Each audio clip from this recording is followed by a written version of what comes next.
श्री शिवाय नमस्तुभ्यम। हर हर महादेव। 8 फरवरी ब्रह्मपुर बुरहानपुर मध्य प्रदेश में गुरुजी पंडित प्रदीप मिश्रा जी के द्वारा वाची जा रही अश्वत्थामा शिव महापुराण कथा के छठे दिन की कथा आज पूर्ण हो चुकी है। आज की कथा में गुरुजी ने कुछ उपाय पत्र और उपयोगी जानकारी दी है।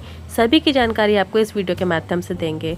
अगर आपने किसी कारणवश आज की कथा नहीं सुनी है तो ये वीडियो का पूरा रास्ता आपको इस छोटे से वीडियो से प्राप्त हो जाएगा। पढ़ते हैं आज की कथा की पहली जानकारी की ओर। गुरुजी ने कथा के प्रारंभ में बताया कि 3 जो किस्मत वाले हैं। पहला है दशरथ, दूसरे हैं भीष्म पितामह और तीसरे हैं जटायु। दशरथ जो कि राम भगवान उनके घर में प्रकट थे पुत्र के रूप में। दूसरे भीष्म पितामह जिन्होंने भगवान कृष्ण को बचपन से लेकर जवानी तक दर्शन किया और निरंतर उनको कृष्ण की लीलाओं का दर्शन हुआ। और तीसरे जो जटायु थे जिन्होंने अपने प्राण राम भगवान की गोद में त्यागे। ये तीनों किस्मत वाले हैं। बढ़ते हैं आज की कथा की दूसरी जानकारी की ओर। बचपन गया जाने दो, जवानी गई जाने दो, अधेड़ी भी चली गई जाने दो, पर बुढ़ापा मत बिगड़ने दो। हमें हमारा जीवन दूसरों की गलतियों को देखने में, दूसरों को दोष देने में नहीं बिगाड़ना है, बल्कि हमें हमारा जीवन परमात्मा की शरणागति में पहुंचकर भगवान के भजन करके निकालना है। बढ़ते हैं आज की कथा की तीसरी जानकारी की ओर। अगर हम दूसरों में दोष देख रहे हैं, गलतियां देख रहे हो, तो इस बात को ध्यान रखो, आप अपना जीवन नरक की ओर अग्रसर कर रहे हैं। और अगर आप अपनी गलतियां, अपने ऐब, अपने दोष देखना शुरू कर देते हैं तो इस बात का ध्यान रखें, आप अपने जीवन को सुधारने का कार्य करने लगे हैं और आपको जीवन में उन्नति की सीढ़ियां चढ़ने से कोई नहीं रोक सकता। बढ़ते हैं आज की कथा की चौथी जानकारी की ओर। आज एक माता ने गुरुजी से प्रश्न किया, गुरुजी कोई नारी जरूरी है क्या अपने पति के पांव पड़े? गुरुजी ने कहा, पांव पड़ने से सम्मान होता है या नहीं यह अलग बात है, पर अगर पति आए और आप मोबाइल चला रहे हो और मोबाइल को साइड में रख दो तो इससे भी पति का सम्मान होता है। बढ़ते हैं आज की कथा की पांचवी जानकारी की ओर। राजकुमार जाधव पत्र लेकर आए। मेरी नातनी जब 5 वर्ष की थी उसे बीमारी हो गई थी। उसकी चमड़ी सफेद दाग से ग्रसित होने लगी थी।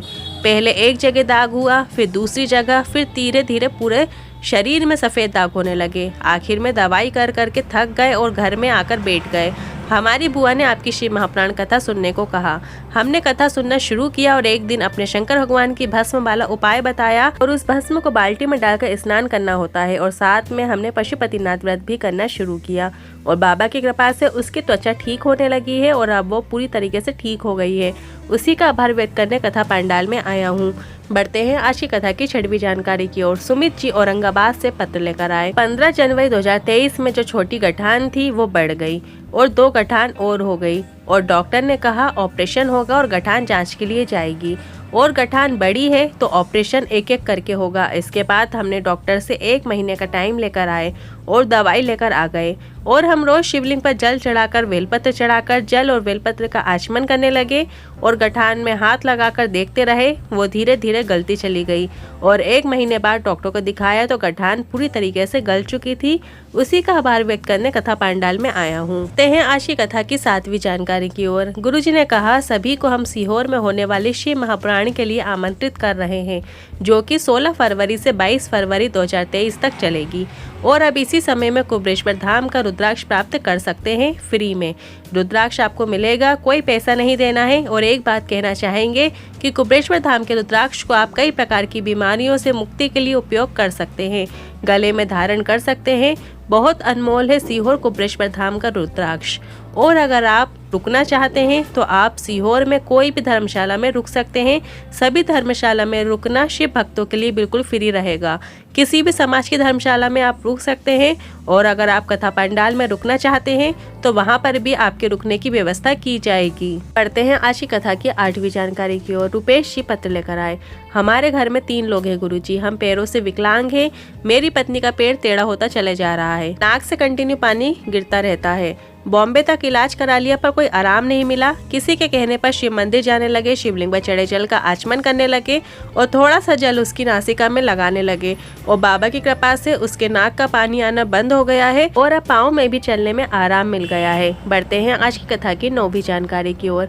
गुरुजी ने कहा, अश्वत्थामा के प्रसंग से आप सभी को अपने जीवन में एक बात उतारनी है। अगर आप छीन के खाओगे, दूसरे के हक का खाओगे तो कभी पेट नहीं भर सकता। वो आपको कभी नहीं फल सकता। बढ़ते हैं आज की कथा की 10वीं जानकारी की ओर। गुरुजी ने कहा, रतलाम से 42 डॉक्टरों की टीम सीहोर कुबरेश्वर धाम रुद्राक्ष महोत्सव में आ रही है। तो इस पर गुरुजी ने कहा, हमने कहा आपके लिए टेंट लगा देंगे, आप सभी वहां बैठकर सेवा प्रदान कर देना। तो डॉक्टर ने कहा, हम टेंट में नहीं बैठेंगे। शिव महापुराण की कथा में सभी शिव भक्त दिन रात पंडाल में रहते हैं, हम भी पंडाल में घूम घूम करके सभी शिव भक्तों की सेवा करेंगे।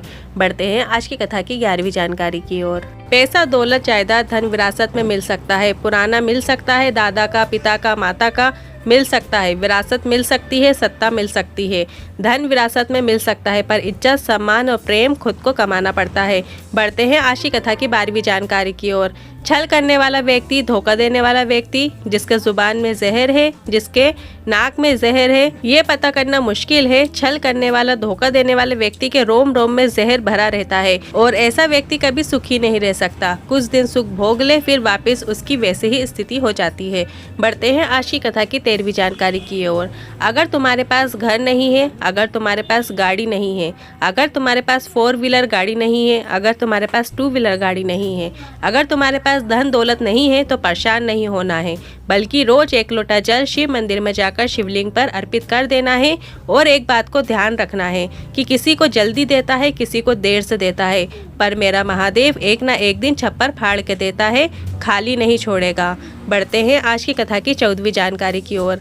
कथा पूर्ण होने के बाद आशीष जी ने बहुत विशेष जानकारी दी।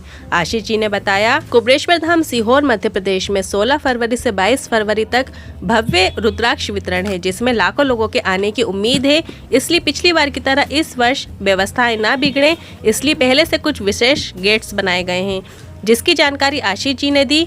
आप इस जानकारी को ध्यान से सुने अगर आप कुबरेश्वर धाम सीहोर में जाने वाले हैं तो। 4 प्रकार के गेटों की व्यवस्था की गई है। Gate number 1, gate number 2, gate number 3 और गेट नंबर 4। गेट नंबर 1 में अगर आप कुबरेश्वर धाम के मंदिर में प्रवेश करना चाहते हैं तो आपको गेट नंबर 1 में प्रवेश करना होगा, अंदर आना होगा। मतलब आपको कुबरेश्वर धाम के मंदिर में प्रवेश करना है, अंदर जाकर दर्शन करना है, तो आपको गेट नंबर 1 से जाना होगा, गेट नंबर 1 के अंदर प्रस्थान करना होगा। गेट नंबर 2, अगर आप कुबरेश्वर धाम की भोजनशाला में प्रवेश करना चाहते हैं तो आपको गेट नंबर 2 से प्रवेश करना होगा, अंदर आना होगा। इस बात का आपको ध्यान रखना है। और गेट नंबर 3, अगर आप 16 फरवरी से 22 फरवरी 2023 में गुरुजी द्वारा वाची जारी कथा में प्रवेश करना चाहते हैं तो आपको गेट नंबर 3 से अंदर आना होगा, प्रवेश करना होगा, जो सीधे आपको कथा पंडाल तक लेकर जाएगा। मतलब आप कुबरेश्वर धाम यदि सिर्फ कथा सुनने जा रहे हैं तो आपको गेट नंबर 3 में प्रस्थान करना है। गेट नंबर 4 में अगर आप फ्री रुद्राक्ष प्राप्त करना चाहते हैं तो आपको गेट नंबर 4 में प्रवेश करना है, अंदर आना है। इस जानकारी को आपको ध्यान में रखना है ताकि इतनी भीड़ में आपको असुविधा ना हो। रुद्राक्ष फ्री में मिलेगा और आपको गेट नंबर 4 से अंदर आने पर मिलेगा।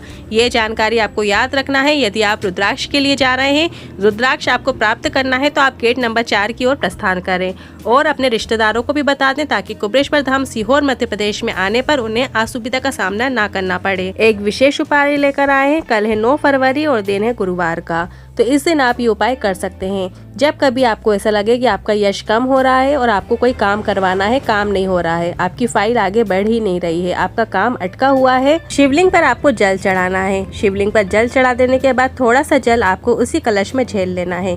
कलश में जो जल आपने झेला है उसमें अपनी हाथ की 3 उंगलियां डालने, जैसा कि आप वीडियो में देख सकते हैं। 3 उंगलियों को जल कलश में स्पर्श कर लेने के बाद वो 3 उंगलियां उस मंदिर में जो त्रिशूल विराजमान है उस पर आपको वो लगा देना है। इसके बाद वापस वो 3 उंगलियां उसी जल कलश में आपको डाल लेना है। इसके बाद वो जल आप अपने घर में ले जाइए। उस जल का पूरे घर में आपको सिंचन कर देना है। बस आपको इतना ही करना है। ये उपाय आप कभी भी कर सकते हैं। गुरुजी हमेशा अपनी कथाओं में बताते हैं कि पंचाक्षर मंत्र नमः शिवाय, षडाक्षर मंत्र ओम नमः शिवाय, 2 अक्षर का मंत्र राम, 12 अक्षर का मंत्र ओम नमो भगवते वासुदेवाय, 2.5 अक्षर का मंत्र कृष्ण।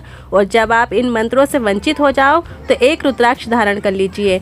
1 रुद्राक्ष धारण करने वाला यदि कभी भी प्राणों को त्याग कर देता है तो उसे लेने स्वयं महादेव के गण ही आते हैं। और जब जिंदगी में थोड़ा दुख आए, थोड़ी तकलीफ आए तो किसी से कुछ मत बोलो, महादेव के सामने सीधे जाकर बैठ जाओ।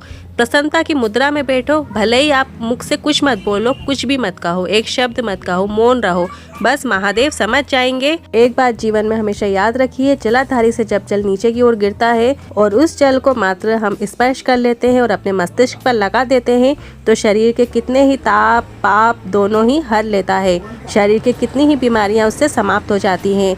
अगर आपके मन में कोई सवाल है आज की वीडियो को लेकर, कथा को लेकर, तो आप कमेंट बॉक्स के जरिए पूछ सकते हैं। वीडियो थोड़ी भी उपयोगी लगी हो तो वीडियो को लाइक करके कमेंट बॉक्स में हर हर महादेव जरूर टाइप कीजिएगा। श्री शिवाय नमस्तुभ्यम। हर हर महादेव।